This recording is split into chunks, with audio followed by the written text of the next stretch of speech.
หลังจากเฮ็ดกับข้าวกับน้ำให้ลูกให้ผัวแล้วก็เป็นเมนูของข้อยเด้อพี่น้อง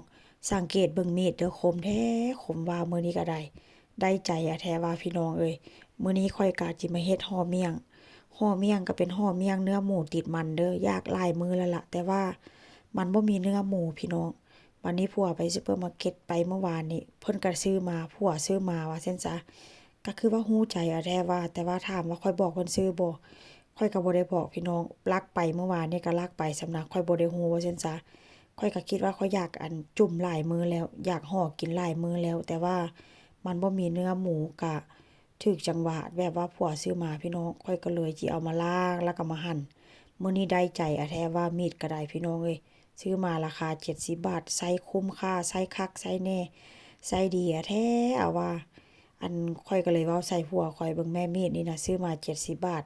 ไส้ดีคักไส้ดีแน่มีดเจ้าหั้นเจ้าซื้อมาหลายฟ้าหน้าปีแล้วปาดห่ำก็บ่เข้าพวกข้อยหัวว่าซั่นพี่น้องก็มันบ่เข้าแฮก็ไส้ก็ทื่ออยู่ซั่วว่าสิหั่นขาดบัดนี้ซื้อมาราคา70บาทพี่น้องเอ้ยโคตรแสนสิไส้ดีเลยมื้อนี้ก็เลยแบบว่ามาหั่นเนื้อหมูก็ค่อนข้างจะงามเลยแต่ถ้าหากว่าเป็นเนื้อหมูติดมันแบบนี้ก็ถ้าหากว่าเอาไปเฮ็ดหมูกระทะหรือว่าเอาไปเฮ็ดแบบปิ้งย่างหั่นน่ะ กับเนื้อหมูอันนี้แหละที่ว่าส่วนหลายข้อยเอาไปเฮ็ดปิ้งย่างว่าซั่นซะพี่น้องแต่ว่ามื้อนี้ข้อยก็สิเอามาลวกมื้อนี้ก็ปรุงเครื่องเด้ปรุงคะนอน้ำที่ว่าข้อยจะลวกนี่นะเพราะว่าหยังข้อยสิเอาน้ำของมันนี่นะพี่น้องเอาไว้ลวกเส้นหมี่ต่อว่าซั่นซะแล้วก็ข้อยก็ใส่คะน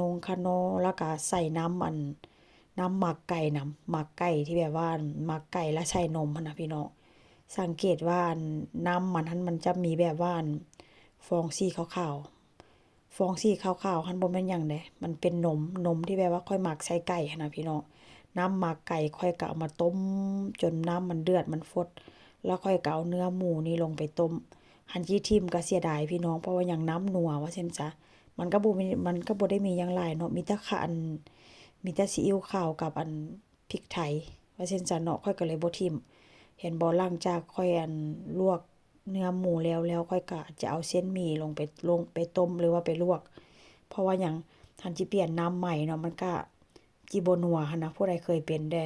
เวลาลวกแบบลวกเนื้อหมูอิหยังสักอย่างหรือว่าเนื้องัวจังซี้นะแล้วน้ำมันนัวๆนะพี่น้องเอาหมี่ลงไปลวกนี่โอ้ยแซ่บขนาดเลยอันนี้ก็เป็นหน้าตาที่แบบหมูที่ว่าข้อยต้มเมื่อกี้นี่ว่าซั่นจ้ะเนื้อหมูติดมันแล้วก็เส้นหมี่พี่น้อง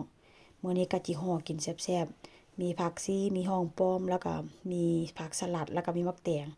แล้วเจียวนี่ก็ค่อนข้างจะโอเคเดะแต่ว่าตำใส่ถั่วลิสงนำพ่อแม่พี่น้องมาเด้อมากินนำกัน